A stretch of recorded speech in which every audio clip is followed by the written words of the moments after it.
Hello everyone, welcome back, or welcome for the first time.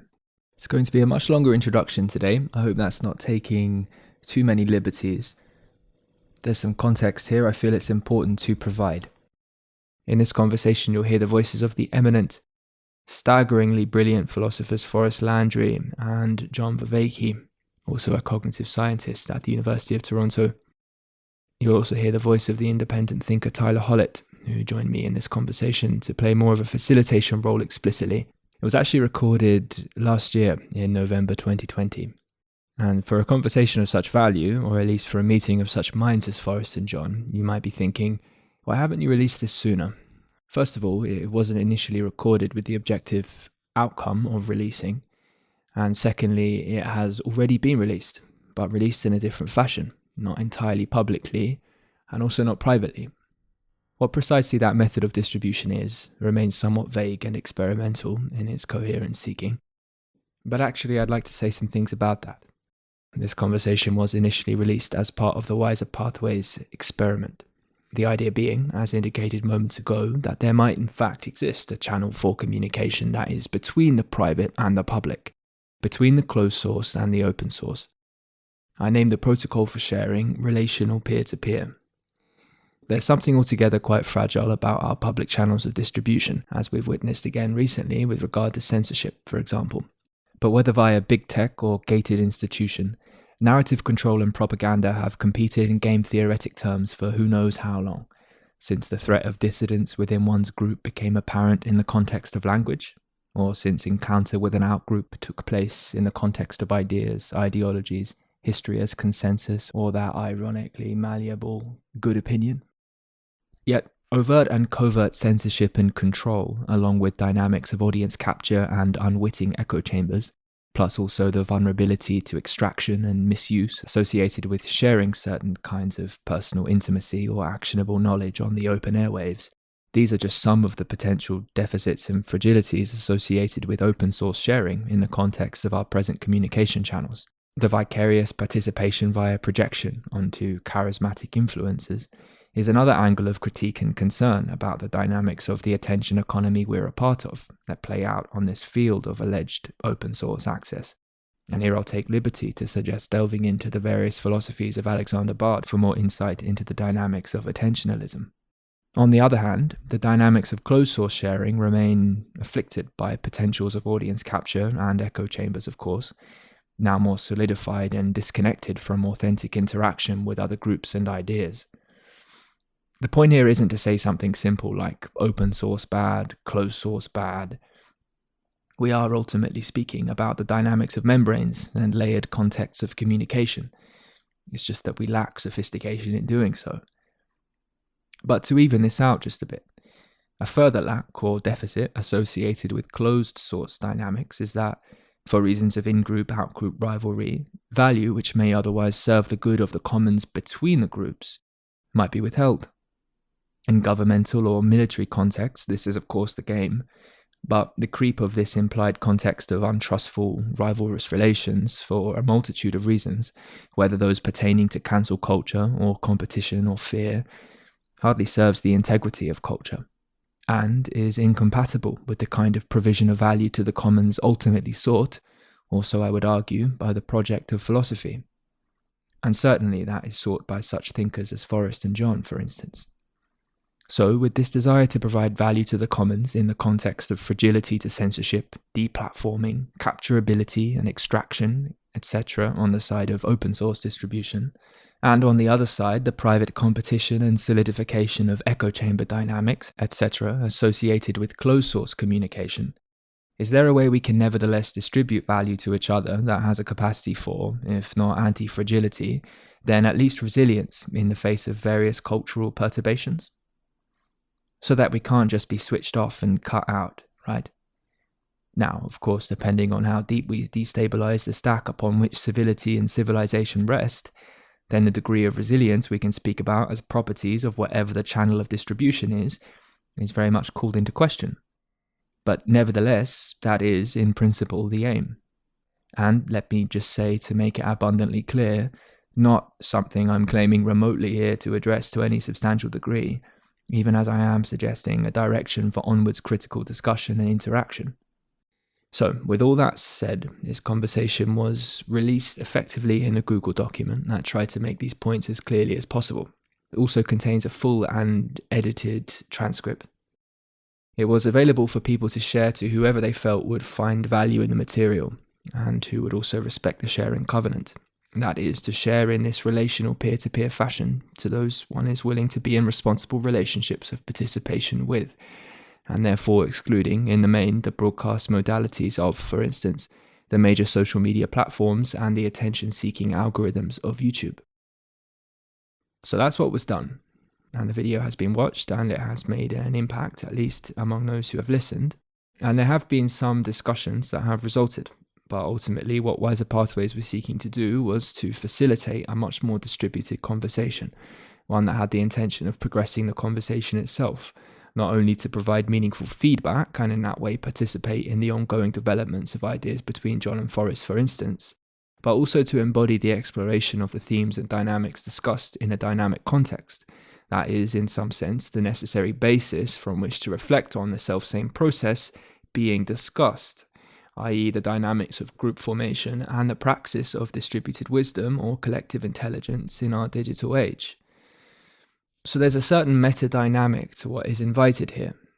Putting this in other words, we can talk about the invitation for this conversation to be digested by communities, groups of individuals within those communities, travelers between them, who then look to provide some meaningful feedback or evolution of response to the content in this conversation, to the broader collective, ultimately seeking to provision or create artifacts on behalf of, or as an outcome of interaction within specific communities that are themselves part of a distributed network. So facilitation into community conversation in a generative fashion. That's the hope at the very least.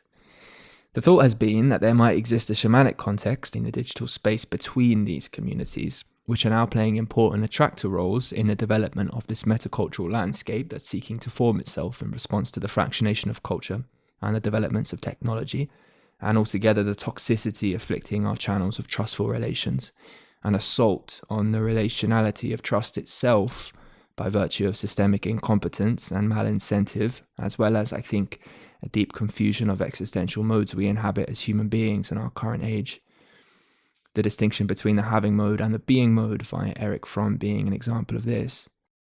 So there's obviously a lot there that I've said, but the reality is this was a sincere effort to address and meaningfully progress the metacultural, alternative, intellectual, spiritual emergence of a coherent response to the moment.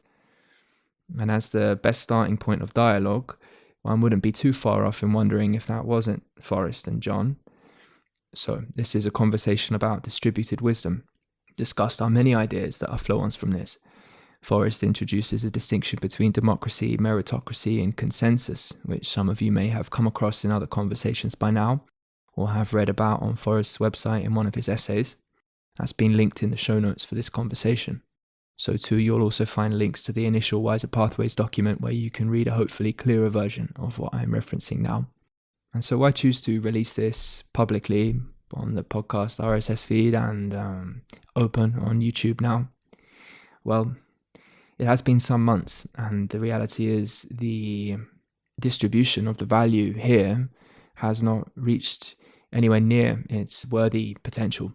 I do feel and I do think that the Wiser Pathways initiative, as identifying a lack of inter-network dialogue and a shamanic space between networks, a duration in time that isn't inside anyone's house, that no one owns, that is stewarded by a guild of stewards open to ongoing critical reflection and evolution, is, well, might just be a necessary next step to take as an emerging metaculture. I think part of the reason why the conversation occasionally is perceived to stall, although I don't think it has by any stretch of the imagination, is because, not so much because of the content of conversation available and ideas that have already been generated and are ripe for generative collaboration and critical discussion, but actually it's the context of the conversations which are most lacking. And although what I've said could be said in perhaps many other ways, and someone's clearer, I think there's something here. I think it's something necessary and is something that is an invited step forward. If perhaps this gets a little bit more attention, and perhaps in time there is more collaboration on behalf of those who are both involved in the recordings, but also who are important nodes and attractors in this growing distributed network, we can have more of an effort made regarding and for inter-community conversation. And that maybe experiments in, for example, relational peer-to-peer sharing might in fact become possible if only they are launched by attractors with sufficient recognition and relational credibility, let's say, at least on a large enough scale. So anyway, I am going to record something that discusses all of this in a lot more detail. But for now, perhaps that's enough on Wiser Pathways, and I hope this conversation can stand for itself, as the ideas here are worthy of discussion in any context. The hope was really to serve them as best as possible, so I hope you find a lot of value here. Remember, this wasn't initially aiming at a public recording, hence my microphone in use was just of standard inbuilt laptop quality. And a deep thank you to all the patrons and supporters of this podcast, particularly over the last 5 or 6 months, where there hasn't been too much by way of releases here, with most effort in terms of content creation happening inside the Voicecraft network. It makes a big difference. Thank you. Last time, and Tyler, you've listened to the conversation as well between John, Forrest and I. Wisdom was largely the lightning rod of focus that we spoke about. And it felt as though we were moving to some interesting places of convergence regarding that notion. I don't think that was exactly complete. And so I have sort of two minds as a context for this conversation. One of them is to see if we can't roughly pick up where we left off. And I have an idea of, two framing questions for that. And then move into a sort of a shared, with particular emphasis actually placed on each of your perspectives and not mine necessarily, move into a shared, perhaps problem formulation, but maybe mutual understanding of the ecology of interrelating paths that make up this human experience, that make up this life experience, really. And the thing that is what I can presently say is the binding or perhaps most hopeful impetus I have is to see if it's not possible to dedicate myself to creating wiser affordances along those paths, wiser pathways. And so I'd like to maybe explore how we kind of look at this world now and what we might do about it so as to effectively enable the most wise educational possibilities and affordances for as many people as possible. That's effectively where I seem to be moving towards if I look inside to what's most worth being in dedication to. Whether or not we can get there, whether or not I'm worthy in some sense of framing that is another question, but it looks to me like a worthwhile light to see if we can move towards. And so, having the three of you here for me is a real honor and something I'm extremely grateful for. And I also have this belief that there are deeply resonant instruments to be added to that orchestra of understanding. Not so much final solutions, but honest endeavors towards seeing if it's not possible to do something just like this. So, quite a bit for 90 minutes. We'll see how we go. I think I will ask, if that's all right, Tyler, to just sort of share your reflections on what the context of this conversation here sort of means to you and how it interrelates with the work you're doing at the moment. regarding trying to understand the dynamics of community formation online, what people are seeking, and why this kind of conversation is important and how it fits into your broader perspective. And after that, I have a mind for a question to ask John and then Forrest, but we don't have to take that route. It's not appropriate. So I'm sort of opening us up here for Tyler to move us on. Thank you. Okay, so, I mean, let me say first, because I was reminding myself as I was coming up to this, because I feel like I do not adequately express the value that I have in the process that is taking place. I don't give it enough of a personal testament to what I think is occurring here. So it speaks, I think, aspirationally to what I hope to achieve whenever I communicate. There's something which is present here, I think, right now in the moment, is kind of an expectation that the individuals who are here will speak truthfully and honestly, and probably in some sense beautifully, on aspects that are important to things that we're experiencing, right? Be it academically, or be it in just the direct lived experience of maybe the way in which institutions are breaking down, and in John's language, the meaning crisis is personally affecting us. But there, if I could say, from my perspective, what we're doing right now and what I have been seeing take place on the media platforms is honestly the aim of John's program, and certainly of Forrest's clarity program with the immanent metaphysics, which I am sinking my teeth into. It's phenomenal work. It's so unlike the way in which my mind functions. It's so much fun to pour my head into, to fit to that form. It's really interesting, and it's ringing true in so many ways. But okay, so let me get it straight. What's happening right here? I have profound respect for what's happening right now. Profound respect for all three of you for what you have demonstrated in this process of communication, of instruction, of exposition, of seeking earnestly for answers in some sense, and perhaps more than that. But okay, so I say that in part because, as I don't know, maybe as Tim is alluding to, what I feel strongly inside me is a kind of representation of a collective voice, of a kind of cultural wave that's moving through. It's like propagating through time here as a response to parts of the meaning crisis, as a response to the structural failings in certain cultural institutions and personal institutions.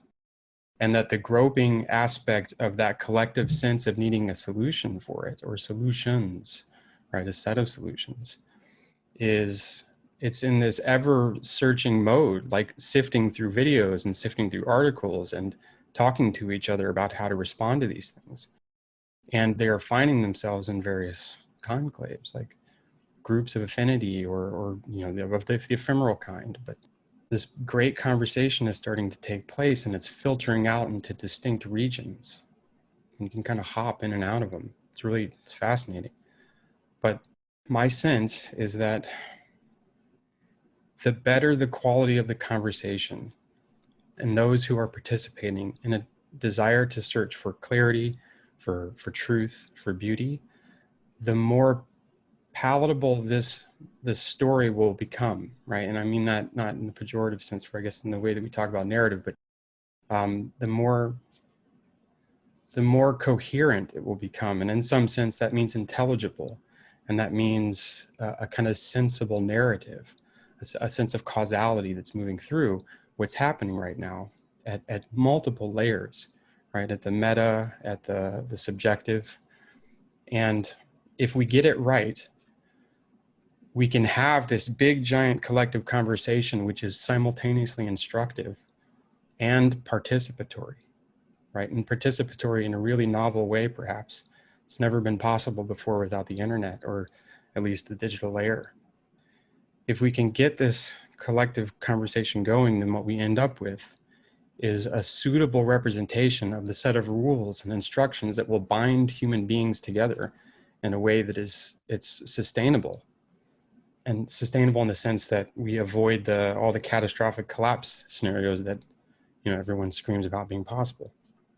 So I guess that's the kind of reverence that I attach to what is ultimately taking place here. But that's not to say that it's not rife with error and I don't screw it up all the time.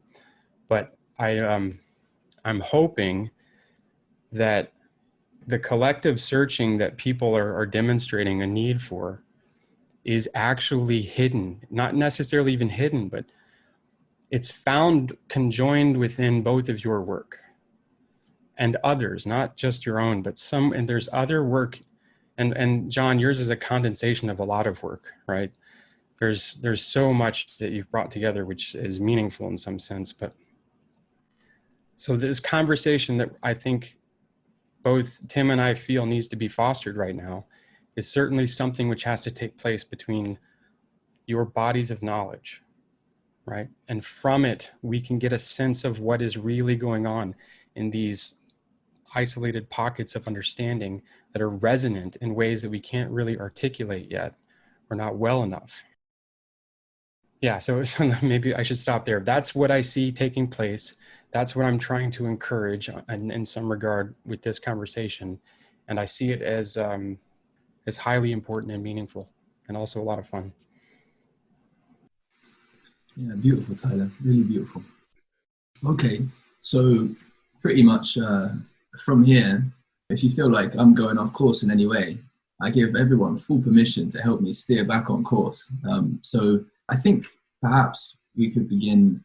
John, you have such an excellent ability to sort of reframe things.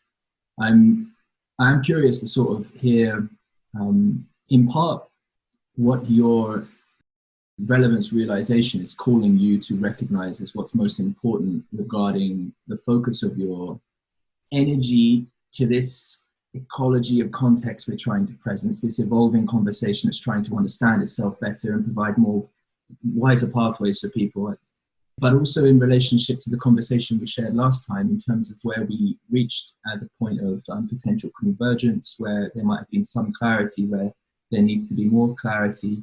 This notion of wisdom's in there for me. I don't have the most clear question, but perhaps if you can maybe frame where you feel like you're at with this evolving conversation, perhaps between the four of us now here. Sure, I'd be happy to give it a try. So first of all, thank you for inviting me to this. And I share Tyler's sense of reverence for the possibilities of what I call dialogos. And so I think what we convey and what we embody in this is as important to people who might be watching it as anything we particularly say. And so I like the care that has been being given right now to that context, the context in which we're conveying and coming into it and embodying it. And so I wanted to thank you both for doing that, because I think that's really, really important. So for me, what's concerning, what's central in my work right now, what I'm concerned with, that has to do with this space that Tyler's been talking about, is I see there's a race going on. I mean, that's a metaphor, but it's a helpful metaphor, between what Jules Evans has called conspirituality, which is this fusion of conspiracy and spirituality and the way it's proliferating. And both Jules and I were on the Rebel Wisdom podcast, where we both independently sort of predicted that this was going to accelerate under COVID, and it has, and it continues. And I think we're seeing that the way it's ramifying into the political arena, the social arena. I have so many people that I'm talking to now who say that they have seen friends and family being taken up into this conspirituality pervasively and destructively. And so, and I think it both feeds off of and feeds back into the meaning crisis in a profound way. And so I've been doing a lot of work with the help of others and Christopher Mastapietro and several other people about trying to introduce a way of introducing the mutually supportive cultivation of wisdom within collective discourse so that we can activate, actualize, accentuate collective intelligence and perhaps exact it into collective wisdom so that we can give individuals the power to discern so that reality can more readily disclose itself to them. And we can give groups the power to discern so things can more readily disclose. I think that we're confronting hyper objects now, to use Timothy Morton's term, more and more often. You know, and the internet itself and these communities are becoming hyper objects.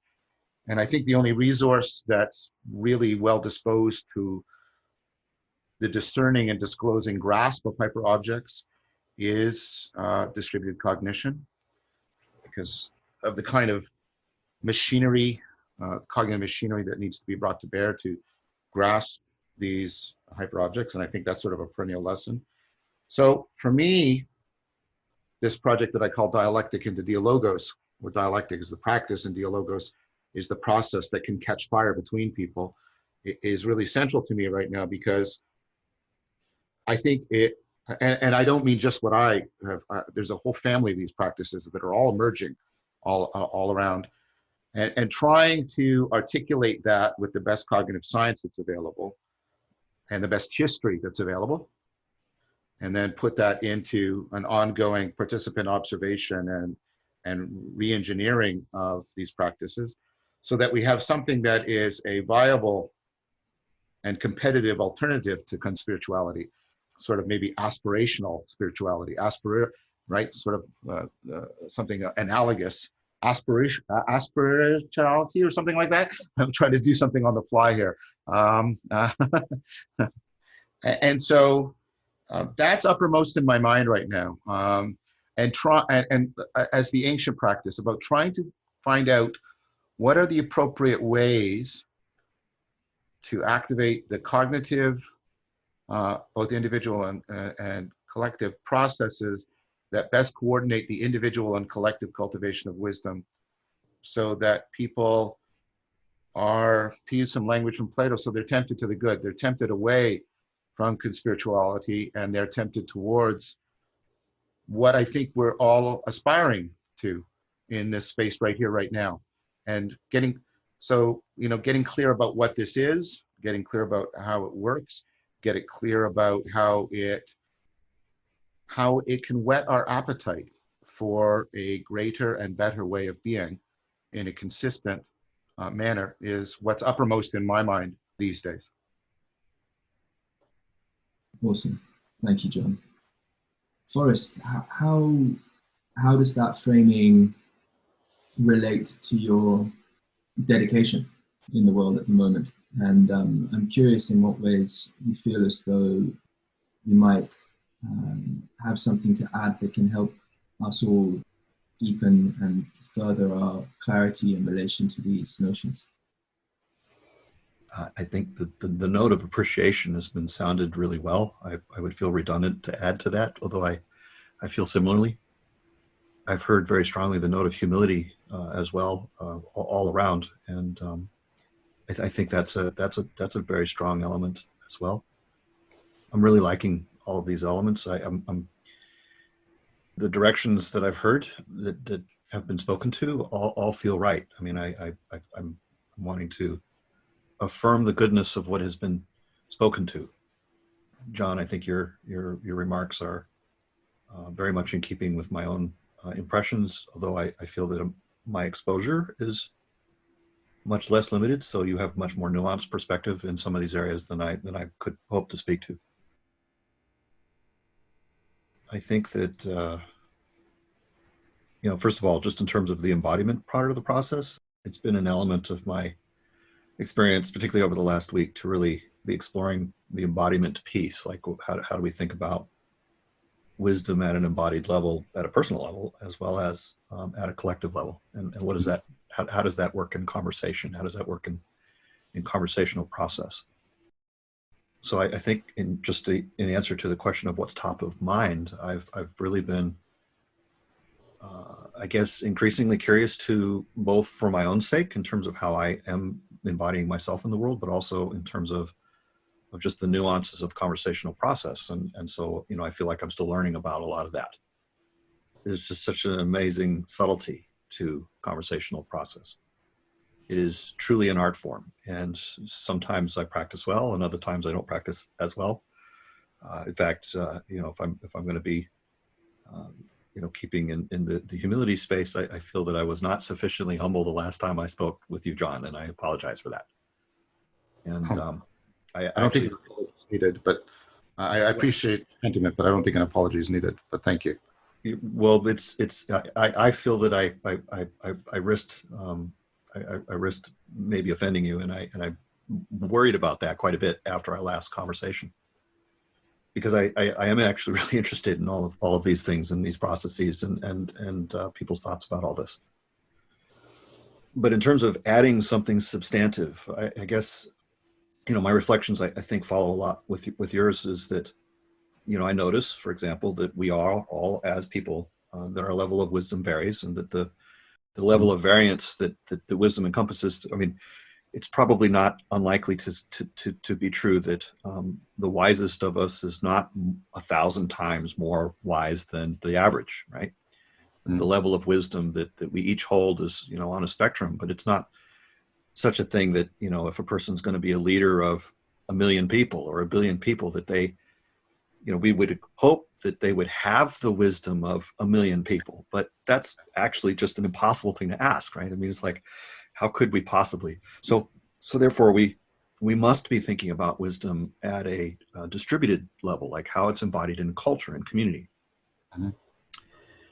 And so I think that there's a really deep recognition of that we are all both looking at.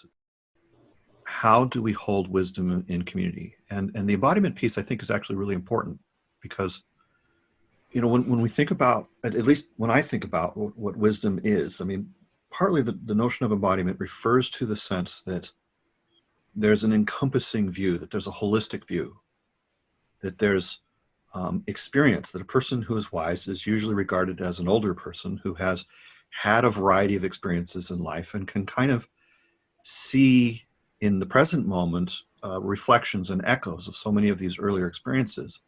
And so that when they're responding in the present moment, that they're responding from a place that is informed by and infused by, and that innate in their being is this capacity to respond more holistically.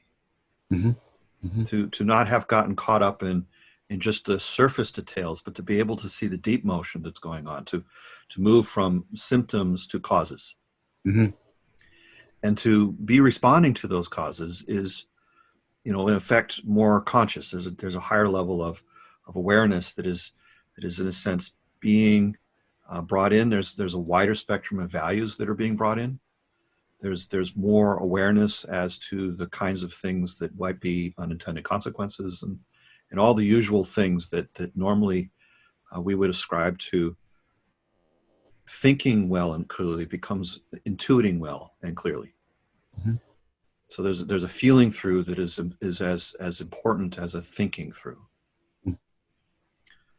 In much of my earlier work, I'm thinking of the Effective Choice book particularly, but there's this real notion of trying to enable people to both feel through an issue and think through an issue clearly, and in the combination of those things, to be able to trust on some real basis that their choices would in fact be good choices as a result. And so I think that what we're all seeking to do here is to find ways to try to create that same phenomenology at the level of the group. And partly that's a recognition that, if we're looking for factors of, say, 1 million to 1 wisdom over what the best of us could achieve today, that we really do need the diverse perspectives of a group to be able to do so, right? That the embodied experiences of all of those people are part of the process, that we're now looking for the kinds of conversational dynamics that are in Gestalt going to emerge that wisdom at the collective level. Mm-hmm. So this emphasis on conversational quality and practice, therefore, feels very relevant to me. And so I guess you could say the top of mind for me, particularly recently, is how I'm showing up or failing to show up in precisely that way, and also the kind of interplay between, say, how we speak to one another versus how we write to one another, and the kinds of implications that has. You know, if I were to maybe sum up in a sort of quip of how this reflection has come together, is that when we think about the level of intimacy that is created, it's largely more often the result that it is lower bandwidth, slower communications. And that when we go to higher bandwidth, faster communications, that, well, it just doesn't feel as intimate. It feels more like about power or, you know, influence in some sense, rather than about deep reflective inquiry. So in that particular sense, I've been coming to appreciate the notion of deep communication via text as you know, slow, low bandwidth, low tech, as being more conducive to, at least in some respects, to the development of collective insight than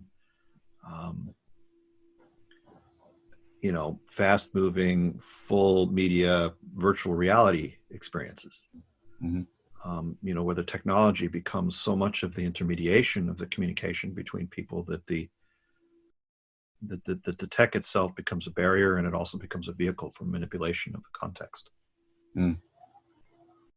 That also has been a theme that has been very much a part of my reflections, is noticing that, and this is a very broad observation, that he who controls the distribution also is thereby enabled to, and likely does, control the extraction. And I'm using the word extraction in a somewhat pejorative way. I'm meaning it to mean, you know, extraction of not just, you know, materials out of the earth or extraction of money from a community, but also the notion of the extraction of social benefit. And so it's not just the case, you know, in an industrial setting or in, you know, we're talking about distribution of goods, you know, like Amazon has a centralized distribution of goods, or Facebook as a centralized distribution of social connection, or you know, any one of our news companies, you know, pick one, New York Times or something, as being a centralized distribution of media information. That even in any case where there is a distribution process that is occurring, and it has a kind of focused central character and is high bandwidth and is oriented around creating scale and monetary flow and so on, that it is inherently having this other aspect, which is essentially extracting value from the commons. And in my case, particularly, part of the reason why this is coming up is because I'm wanting to give value to the commons.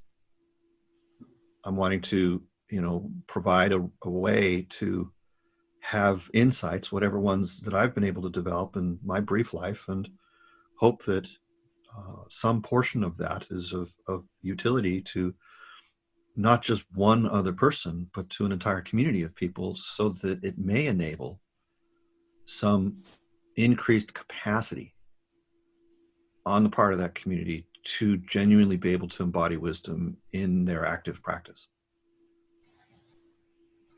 Not to say that what I'm saying to them is wisdom, but to say that what I'm hoping to provide as value is the capacity, or at least some maybe minor increase in the community's capacity to embody wisdom. And so from that, I'm now finding that I need to be very careful that it doesn't become, you know, a dissemination or distribution process, and that, you know, if I'm doing that, that it not become about me, but also that by leaving value on the table, that it doesn't become about somebody else. And so, you know, in effect, it's a larger question of how do we contribute value to the commons in any way. You know, if I was maybe to make a metaphor of it, of like, say we're a community that's in the desert, and there's, you know, people there who, by whatever means, maybe they're harvesting water from the air through some sort of tech that does that. And there are such things, by the way, and so they, you know, they each barely collect a little bit of water, and they know that there's going to be a time, sometime in the future, maybe next year, where there's just not going to be an ability for them to gather water. So they collectively decide to pool their water. They have a tank, and they each contribute, you know, a liter of water a day. And so there's this container that has all of this water in it, and at the end of the year, you know, it's looking pretty good. And there's a possibility, by just the sheer fact that the water is valuable and it's all in one place, that somebody could basically just drive a truck up in the middle of the night and, you know, pick up the tank and just leave, right? And so, you know, if you're a person in the community before all of this has happened, and people are saying, hey, we have this plan to collect all this water, and it would be really good because next year there's a chance we won't be able to, and this water will mean this community will survive. Can you please make a donation? And you know, that's like now the story. And as a member of the community, I can ask myself, well, what is the capability that the community has to be a steward of this collected value, to prevent a malcontented person to just basically abscond the collected efforts of the entire community after they have gone through all of this work, and therefore literally put their own lives at risk. And so this notion of stewardship of community value in a distributed way, stewardship of the capacity to produce wisdom in a distributed way, the notion by which there is a genuine relationship of trust between the individual and the community, knowing that the community is not only capable but genuinely thoughtful as a process, as some sort of total process that is trustable, right? That the basis of choice is trustable, that there's capacity to give to the community without putting oneself at disadvantage. So in effect, I'm exploring these notions of altruism, right? And there's a whole scale of altruism, and this is, you know, thinking that's relatively recent for me, but it's basically to notice that at every increase in the scale of altruism, from individual to maybe family to local community to, you know, just regional or distributed community to some larger sense, national, international, species, ecosystem, and trans ecosystem for those of us who are thinking maybe about futures in that space. But the idea here is that each of those levels, if we're contributing to one of those levels, if we're contributing value to a commons, that we are effectively making ourselves a little more vulnerable in that process. We are risking a bit of multipolar trap entanglement. And so how do we create the capacity for wisdom in a community without having the individual participants feel that they are disadvantaging themselves in time or capacity in some other way, and to be able to hold that balance rightly? And what does that look like? What are the structures that enable that to be possible? What are the kinds of communication dynamics between individuals that allow for the gestalt of this process to emerge? So that's been a lot of what's top of mind over the last 3 weeks.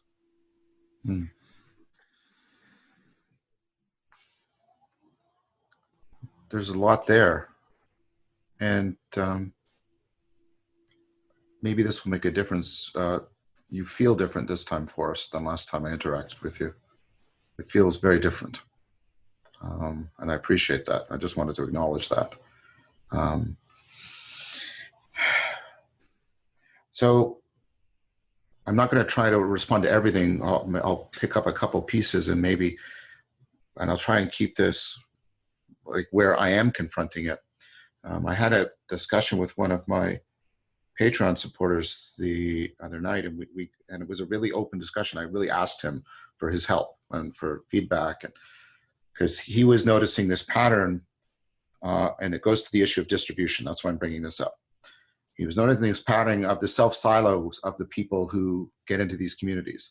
They come in, they have ideas, they want to share in the commons, and then what happens is a community starts to build up around them, and they start to become beholden to the community, and then they start to become rigid and ossified in their capacity to interact, and they self-silo, and then the whole thing turns into a comprehensive echo chamber, and then the whole thing basically at a performative level is fallen into contradiction, right?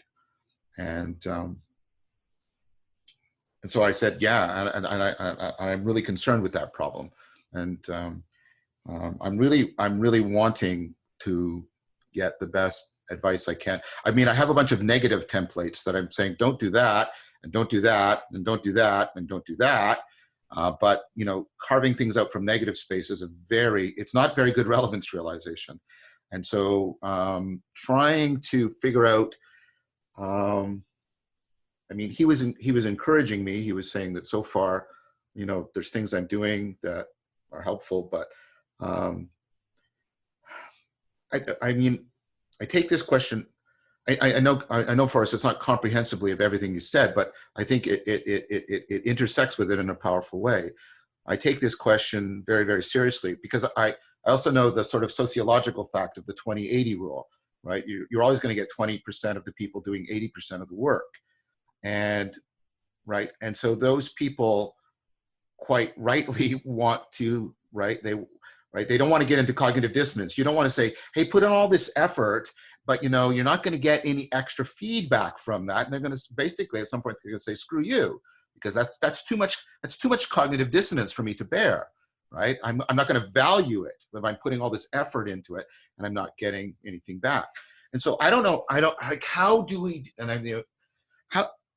I'm confronting this like in sort of my own community is like, how do we intersect properly the 20-80 rule and the self-siloing problem, as I've been calling it? Like, how do we get those, right? I think trying to say, well, what we'll do is we'll just make it so we don't have the 20-80 rule. I don't have much confidence in that happening.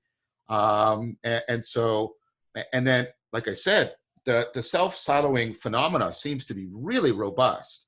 It seems to be really robust. And of course, the two really start to reinforce each other as soon as they start clicking.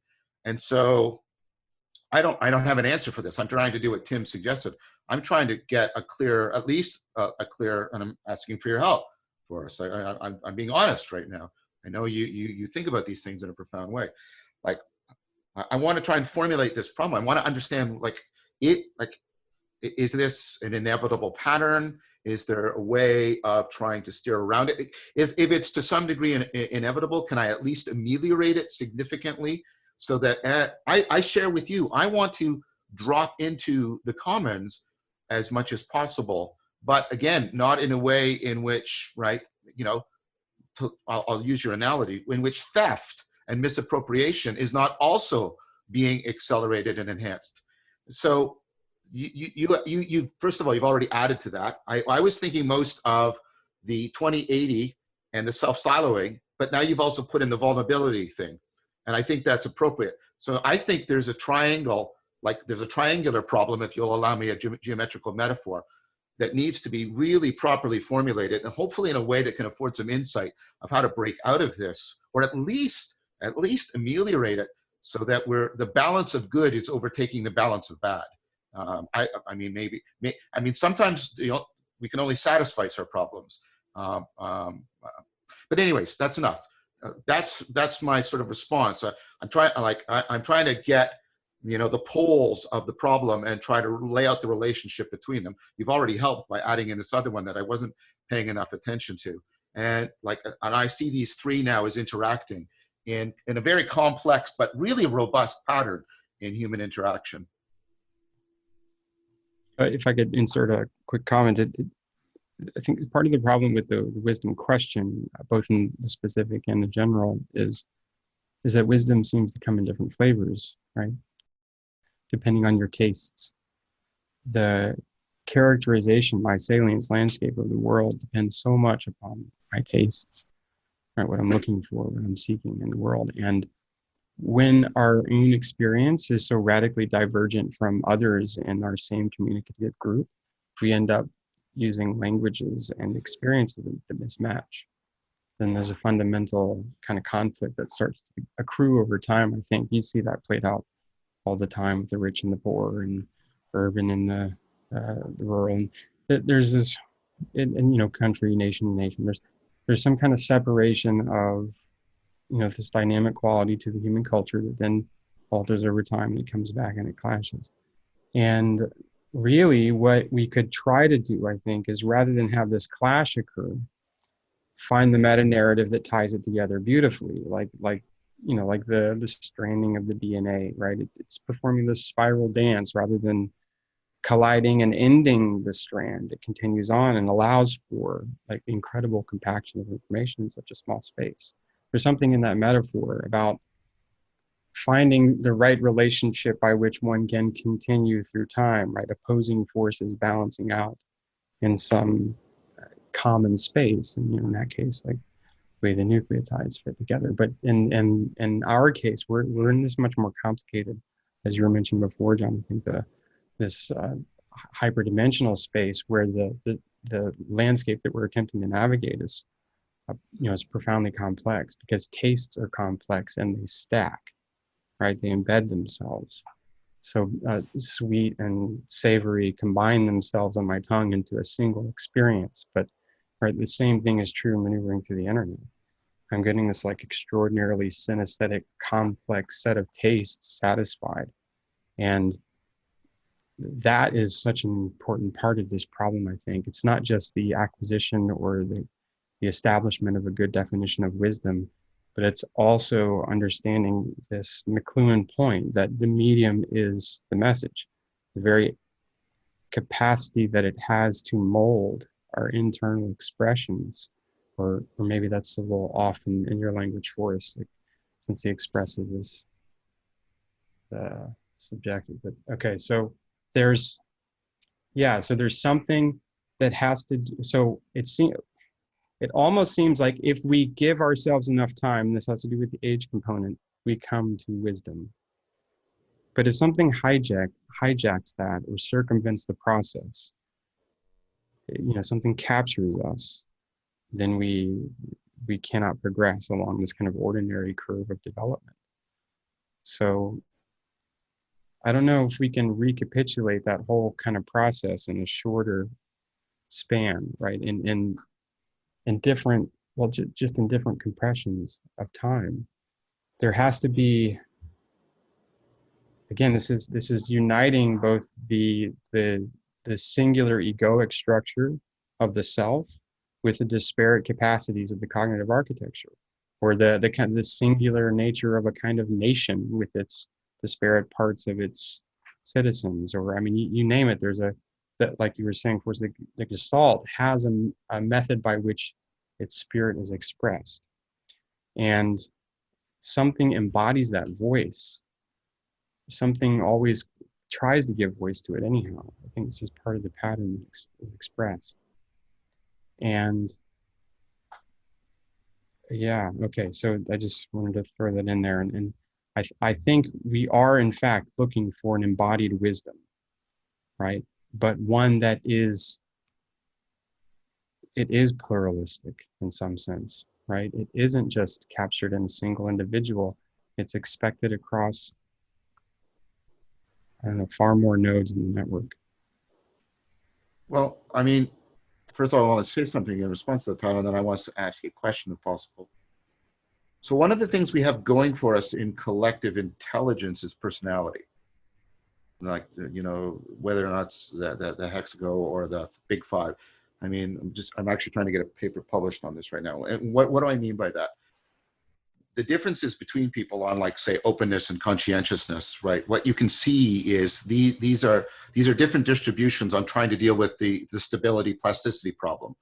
And whereas when an individual is doing relevance realization sort of within their cognition, balancing stability and plasticity, what you have with personality differences is you get relevance realization across individuals.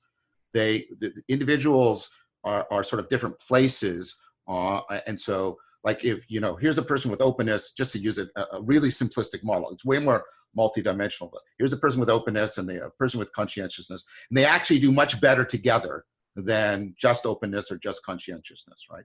And it allows relevance realization to be distributed across individuals at a genuinely meta level over their individual cognition, because personality is, right? And personality is in that sense very much embodied. What I'm proposing is we need to look for the analogy, something analogous. What would be analogous at the level of discourse, if that's the level we're talking about? There would be something like what personality is. Because we don't have to do personality. It sort of gets given to us. It's a gift. It's an evolutionary gift for us that helps to afford. And there's now increasing evidence that we had been blind to personality differences in other species, and we're starting to realize, oh right, this is sort of an evolutionary strategy in general. I don't think personality is going to do the job at the level of collective wisdom, is what I'm saying, and I'm wondering what the analog is. So that's my response to what you're saying there. Okay, well, let me just ask for clarification. So in my internal dialogue, I speak to myself, right? I construct two different inner, the archetypes, but some form by which they are conveying some colliding or interpenetrating notion. And I'm trying to get them to resolve themselves. And something, if I'm allowing it, if I reach some consensus or agreement or conclusion, it unifies, right? It goes into this one thing. And that, so that process, I mean, what about like the party system in politics? Isn't that an attempt to produce a single outcome with this kind of collective sense of what it's like the texture of their thought is that their salience landscape, again, this is to the taste thing. And this is, I think, dovetailing in exactly with your personality point, of course, that there's something to what is being looked at in the world and attended to that allows the collective attention to start sculpting what is important in that space. So in one party system, they're collectively agreeing that this is important and others are unimportant. And in the other party, they disagree, of course. But there's something to the unification of that process, which we're at least kind of implicitly, we're hoping leads to some wisdom consensus. In reality, it's always like this fever pitch battle that just goes back and forth, right? Right. But what I was trying to say is we can rely on the evolutionary gift of innate personality differences to keep the differentiation side of the equation going. And what I'm worrying about with the self-siloing is people will move to unity. Totally, I get that. But the kind of unity we see people moving towards is not the kind of unity that is conducive to the collective wisdom that we need for addressing the problem. So that's what I'm trying to get at. I'm trying to get at what's the count. I overwhelmingly see people move. That's what I'm trying to get. The self-siloing. So something like recruitment, right? So neurologically, something like recruitment, where the resonance of the structure, because it incorporates local regions and brings it into to sync. Maybe it's something like that. Or something, but it's to, and I want to hear what Forrest has to say. Sorry, but I mean, I'm not trying to shut you up either. I'm saying I think I'm talking too much. But like, to me, figuring out it's people will move to unity. I think that's another given. We've evolved for that from the beginning. And like I said, at the level of collective intelligence, we have this huge counterweight that's given to us, and we just take it for granted. But I don't know if at the level where what we're trying to get at with collective wisdom, we have that kind of counterweight that will break out of that triangle problem of the 80-20 rule, the vulnerability to theft, and the self-siloing. Because people will move to unity to address those three things, but to what I see is the unities they're moving towards are not, I don't know what the adjective is, not healthy. They're not adaptive. They're not the kind of unities that are giving us the distributed cognition to deal with the meta crisis that is looming over the planet. Right. I mean, so sorry, very quickly, like that's it. That's the creation of the shadow, right? That's the exclusion of whatever is not like, right? Whatever's dissimilar is out. And that's the forever schisming process that occurs and produces the outskirts of culture, which then congeal and create this new process. And the question is one of something like legitimacy almost, right? The black market always exists. The fringes must persist. They have a legitimate right? Some claim on existence. Everything that lives that deserves to be alive in some sense. There's a rather lot I would say, and there's unfortunately not enough time.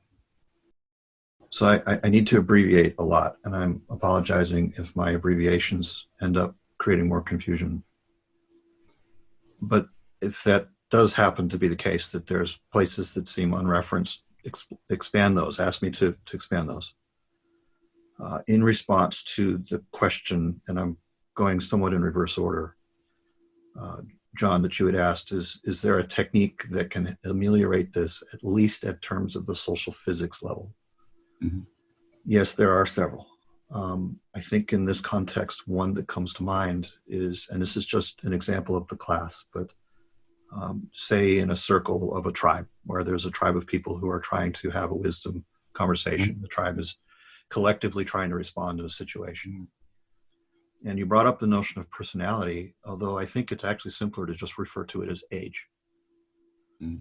And in effect, and there's stories I could tell where I've actually tested this and done this, but there's a council. It's got like 30 or 50 or however many people in it, and you basically say, put yourself in order, age, such that the person at this position, start of the circle, is the youngest, mm-hmm. and you go around until the person that is the last person is sitting right next to them is the eldest. Right. And you have each of them speak in order from youngest to eldest, saying fully what it is that is theirs to say. And as much time as is given as for that is given. But when that person yields to the one sitting to his left, it is a true yield. Mm-hmm. And when the person that is receiving the yield of the person before him speaks, it is to build on what the person before him has said. Yeah. And it's not to be in contradiction, but it is to build. And that these are the agreements that are held in the group. And I have found that to work really well, assuming a few posits, which are, once it starts going all the way, towards the end of the circle, it's going to slow down because people are going to spend more time being more thoughtful, because they're responding in part to build on top of all of the stuff that has been said by all of the people younger than them. And so going out of sequence, going out of order, you don't let it go back to one of the younger people to respond to what the elder person has said. Mm-hmm. This is a deceptively simple social technique. Don't let that deceive you. It is very, very thoroughly thought out. It's very, very nuanced. There's a lot more going on there than it seems. But the net result is that it is far more likely that wisdom will emerge in the group, and that it won't end up in that siloing, for a lot of reasons. There's a lot of compensatory stuff built into that, as simple as it seems. Mm-hmm. I want to speak to the broader question. And I think I'm just going to first, before even doing that, to preface this with an acknowledgement, which is that I sense in the question and the way that you asked it, and also the awareness that you gave to how to distill all that I had said and cut it down to a central issue, which was thematically related to all the rest of the stuff that I had said. And I felt that was actually quite discerning on your part, and I very much appreciate it. Mm. And so to respond to that question of how do we stabilize social process that it doesn't end up becoming this concentrated, unstable thing, right? Because the 80-20 rule, as you've said, is a real thing. Mm-hmm. Again, this is one of the abbreviations. You asked, can it be done? Yes, it can be done. There is a way. Does it answer all of the concerns that have been answered? So far as I know, yes, it has. I've tested this myself, but this is, again, an opinion that I'm rendering. To give you some sense as to the nature of what it is that I'm actually alluding to, I need to describe just a piece of how I came to even be considering this same question myself. So in other words, the kind of language that I was using to think about it, which is that same sort of two-pole, three-pole perspective. And this language might seem a little bit abrupt and or maybe too strong, but nonetheless, when Daniel, Jordan, and I were meeting consistently some years ago, and I was presented with the same question as they asked it. I basically said, well, to solve a problem in this particular space, we're going to have to treat it as that there are two goals. There are two posts. There are two poles that must be passed. The solution has to pass as if these two things were true. The first one was technology is toxic, and the second one are people are predators. So in other words, a solution is only a solution if it's good enough that it could treat it as if it was the case. The technology was completely toxic rather than just mostly toxic, and that people were completely predatory rather than just mostly that way. And I'm speaking again in a technical way in both of these senses, but there's strong ways to validate these concepts and to show that this isn't, these aren't unreasonable positions to basically say that a solution has to pass this. And so it was from that and at that time, those are exquisitely stringent tests. And again, I just said flat out to both of them, it's like, you understand that those two positions are almost diametrically opposed, and any solution that would even be recommended in this space is going to run afoul of one or the other of those. This is actually a really, really hard problem. And I'm very, very doubtful that a solution can be created. But fortunately, I literally spent all of my time working on it since then. And about 2 years later, I did get an inkling that it was possible to solve. It's in mathematics, it shows up as a proof of existence. I was able to develop a proof that there was actually a solution, that it wasn't perfectly contradictory. That was good news, and that gave me the encouragement to keep looking. And so I began to explore manifestations of this issue in the sense of multipolar traps and rules for rulers dynamic, which again, I'm just alluding to whole fields of study here, but that becomes, in describing it these ways, it's coming closer to the question that you actually asked me. Sure.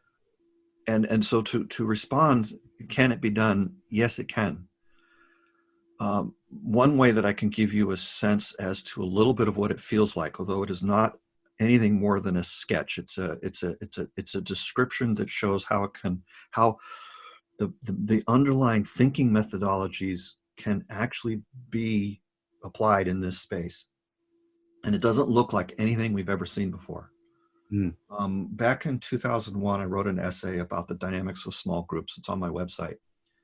It's been published there for quite a while. And one of the things that it does, and this is, again, just treat this as an example. It's not a solution in itself. It talks about groups that are small. It's not designed to be scalable. If we look at governance methodologies, we see it as having three orthonormal poles. Could be described as consensus, democracy, and meritocracy. And again, that essay formalizes those terms and shows how we can treat those threes as true poles, and that it's subsumptive of the whole field of thinking about it and so on. But if we take these three as kind of classic examples, then we see that, well, the notion of how we do consensus, although it gives us very strong choices, right? If a group comes to consensus, you've really got buy-in on the part of the group, but it's also very slow moving, and it doesn't always resolve, right? So those are the advantages and the disadvantages. When you get to democracy, democracy tends to divide groups into subgroups, which are all fighting with one another. And it can't deal with complex situations at all. It's actually very poor at dealing with complex situations. And it's actually amenable to subtle forms of manipulation of context. Like if you present only options and they're all bad, then, that's just what happens, right?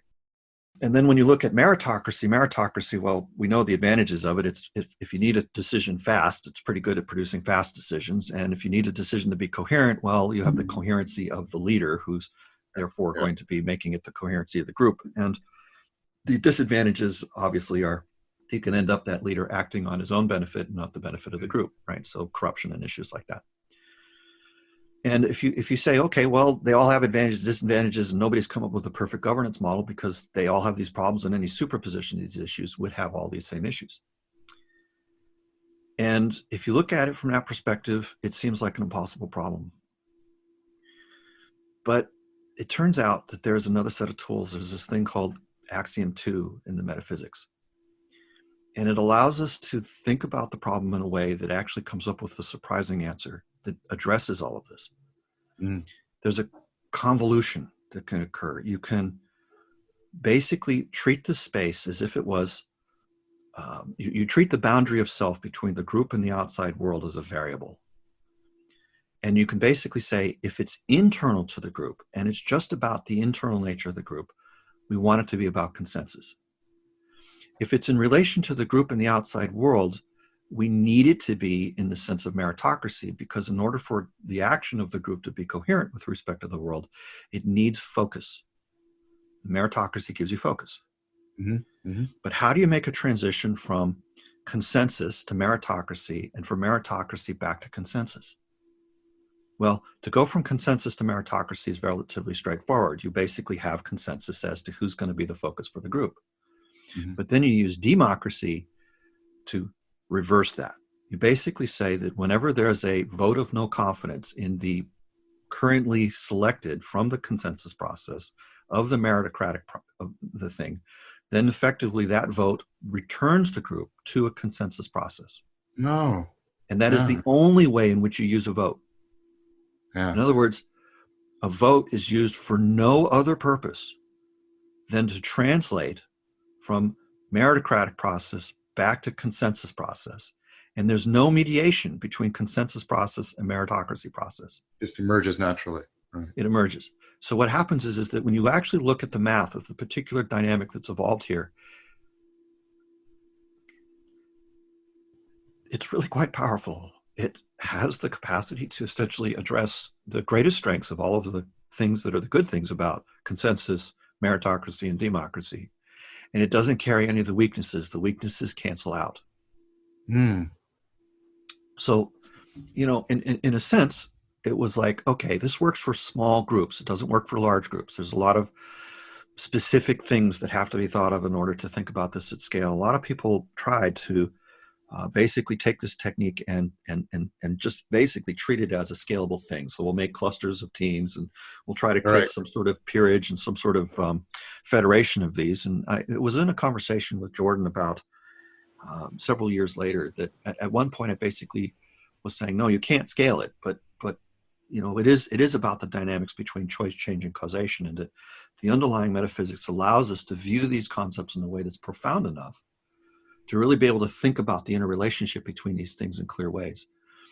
And that it was out of that I came up with an understanding of why that other reason, the solution that I've described so far is not scalable, but and also what it would take for a solution that was. And that gave me a hint as to how to take the proof of existence that I had developed earlier and begin to develop a plan for architecture of what might be possible that would have those characteristics downstream, that was scalable. Mm-hmm.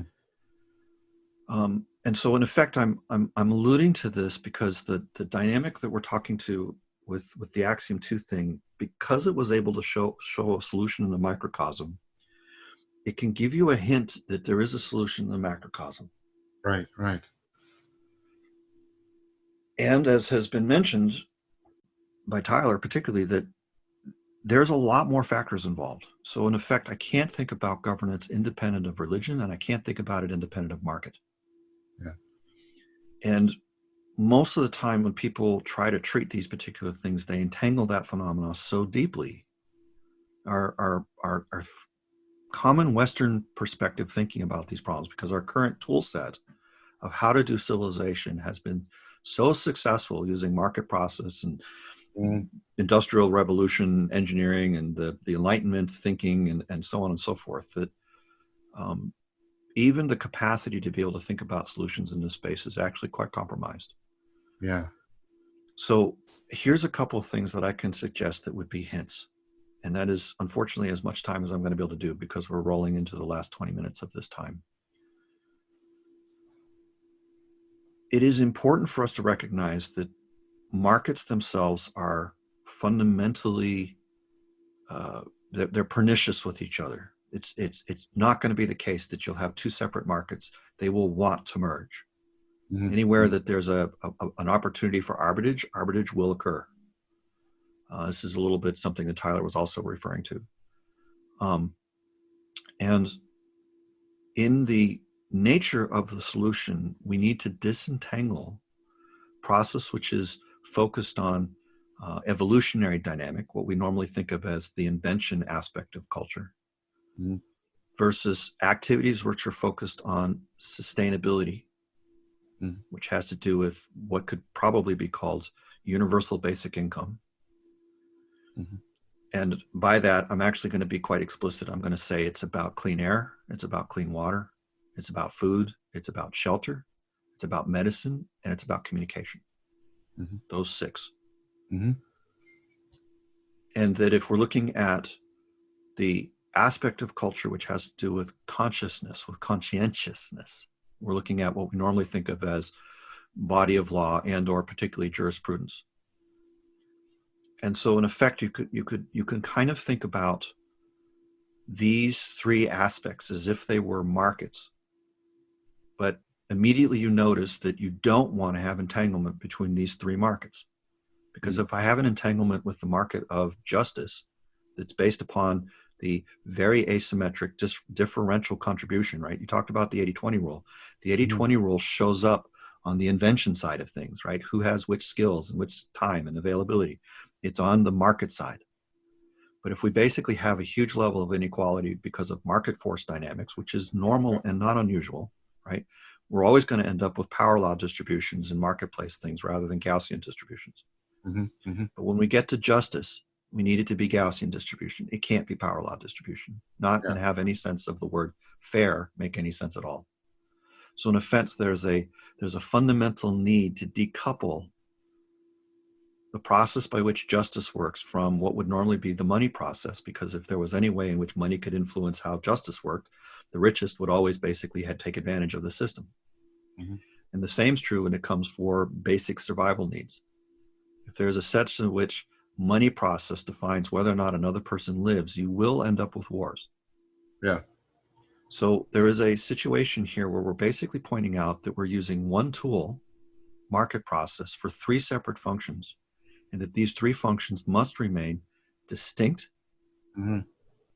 inseparable, and non-interchangeable.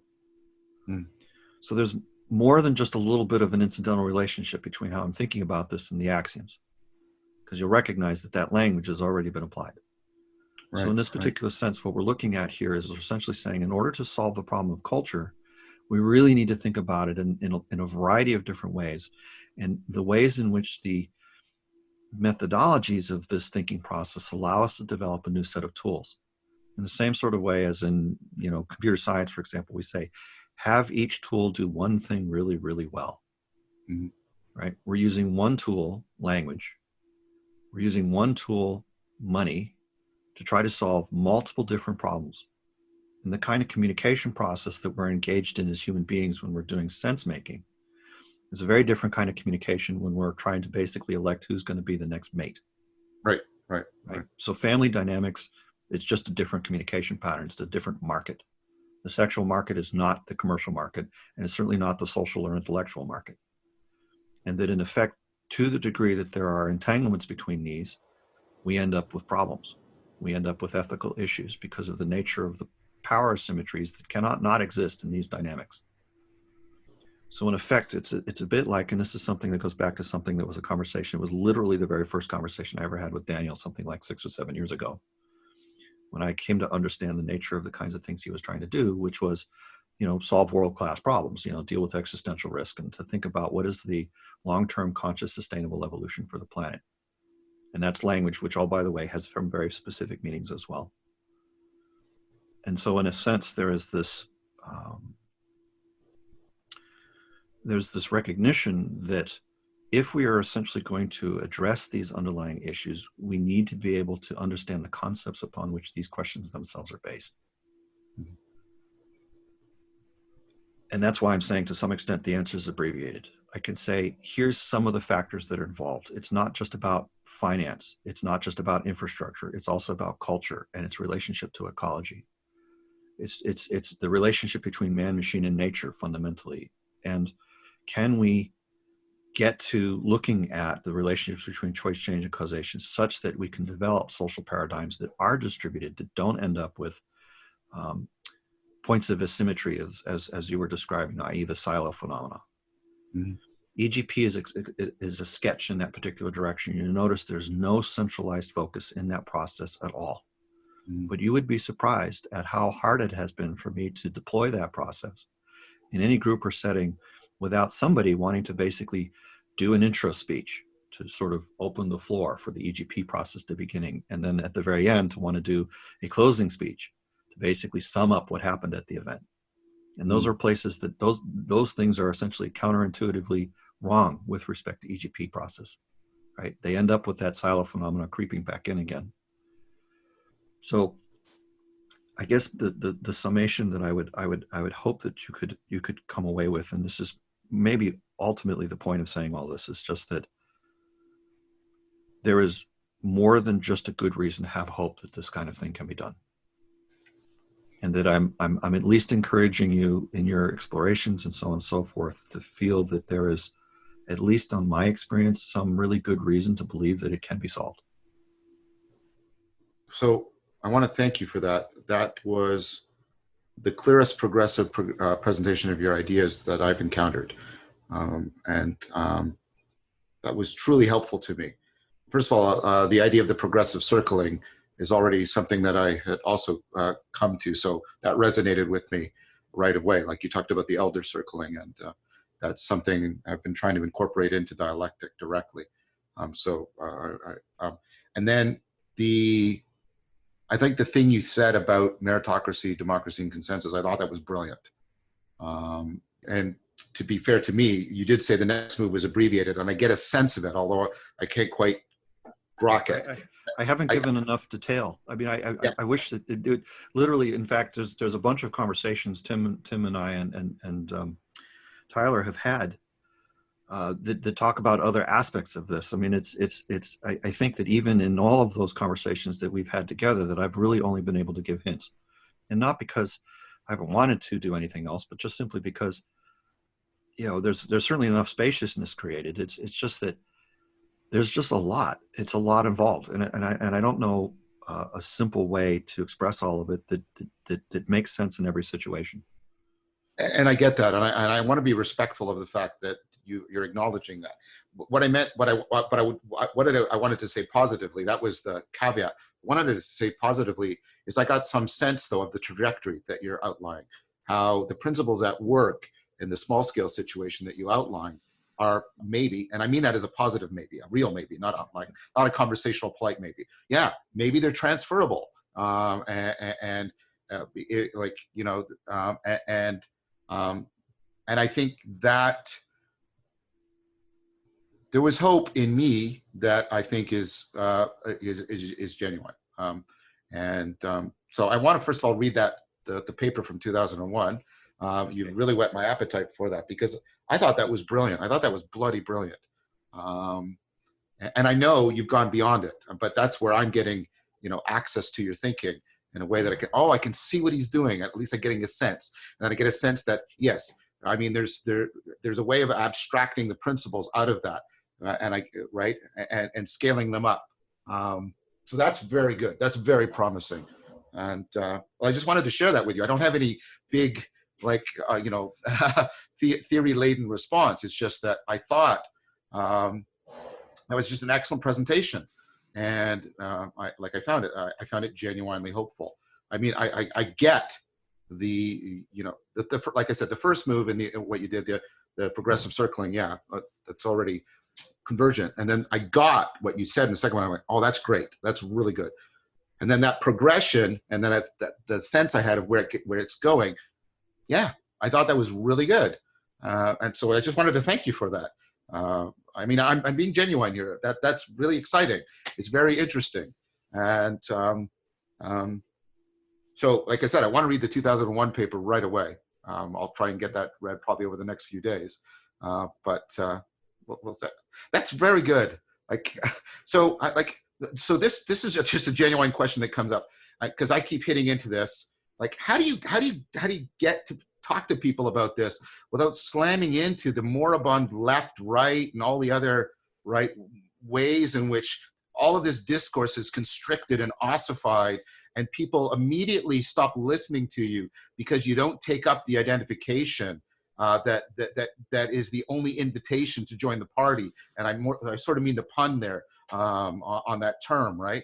And so, I've been trying to get people to like I say, I find the left-right polarity useless and stultifying and actually pernicious, and that we have to move to a meta-political level if we want to try and address what's going on. But man, the resistance to that is like it's powerful. I mean, I don't know if success is the right word, but I have some success with trying to manipulate that. But like yeah, that's just it. It's just a question. So it seems to me that there's there's a bridging dialogue and bridging practice is needed. To get people, if you'll allow me this term, to get people to be willing to move to the meta-political space so they can hear this kind of stuff. Like that seems to me to be an additional challenge. I've heard your question. Yeah. And I can answer it actually pretty briefly. The main distinction that is absolutely essential, that at least that I found, is between distinguishing and discerning the difference between social influence and reflective inquiry. And there's so many layers to this. I notice, for example, that when somebody is communicating with me, I'm asking two questions. Are they trying to engage in a process of reflective inquiry, or are they engaging in a process of social influence? Right. And how do I know which is which, right? Right. It's usually pretty easy to tell which is which once you get the nuance of the distinction. Yeah. And then I'm also checking myself. Am I in this moment in relation to this person acting in a level of social influence or reflective inquiry? Now, I will confess, at this moment, if I'm going to just give you an example, I am in the motion of social influence, right? Reflective inquiry for me at this point is about what questions I'm asking you and what questions I'm asking myself that I don't have the answers to. But you're asking me a question that currently I do have an answer to. So I am legitimately involved in the notion of social influence. It's a very light influence. It's mostly light influence because you actually asked. But if I'm confronting with someone who's in heavy social influence with me, then I'm just going to view it as them trying to manipulate me, and I tend not to want to be manipulated. So for the most part, I will probably withdraw from the conversation. And if they pursue, then I'm going to basically say, I'm feeling manipulated because you're trying to get me to do something. You're telling me it's either or thinking I have to be for you or against you.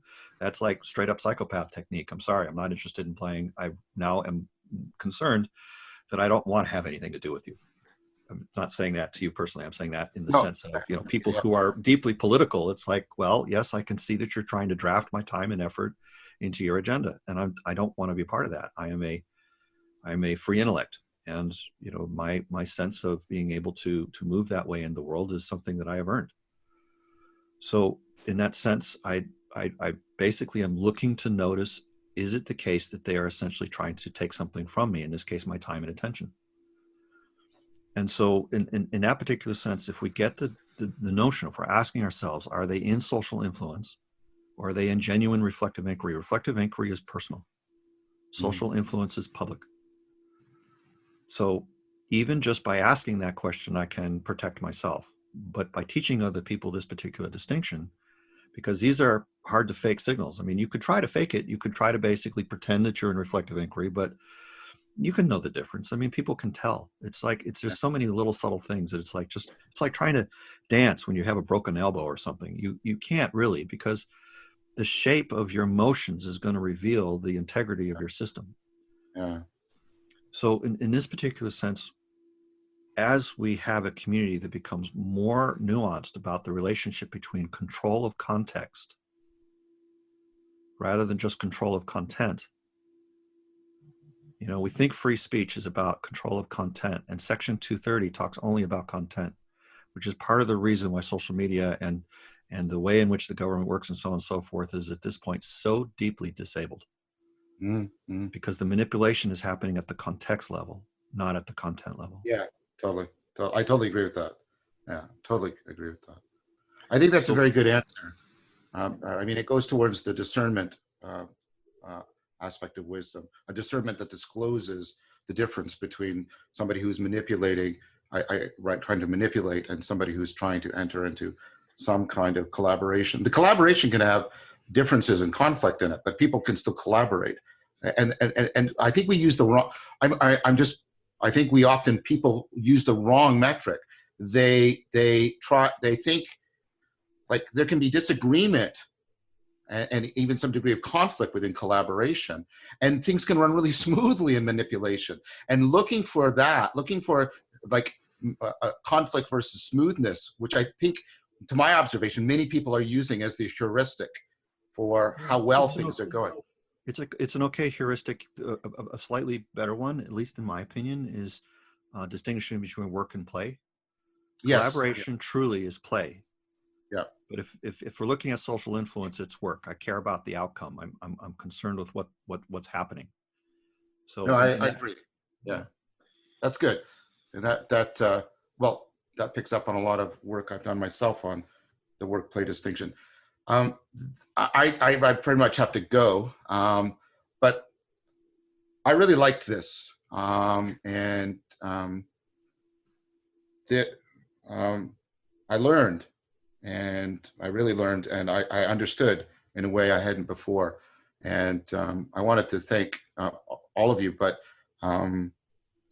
especially you, Forrest. You came in, and just the taste and the tempo and the tenor of everything just was different from the beginning, and it educed from me. I just wanted to be involved, and so I just wanted to thank you for that. Like I said, I meant what I said. I want to read your paper. I think that move you made is brilliant, and so I want to learn more about it.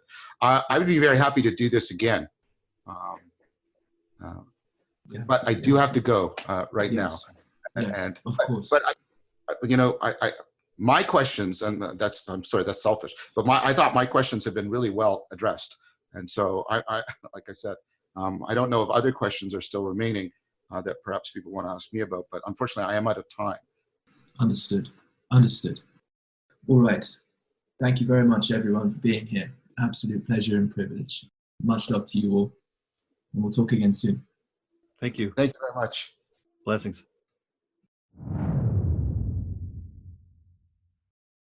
Thank you for listening. And if you enjoy these podcasts, please consider sharing them or leaving a review, and perhaps also to consider supporting it on patreon.com/voicecraft. It will help sustain the podcast, build the network, and make possible more community events and educational resources. There are breadcrumbs to follow if you look.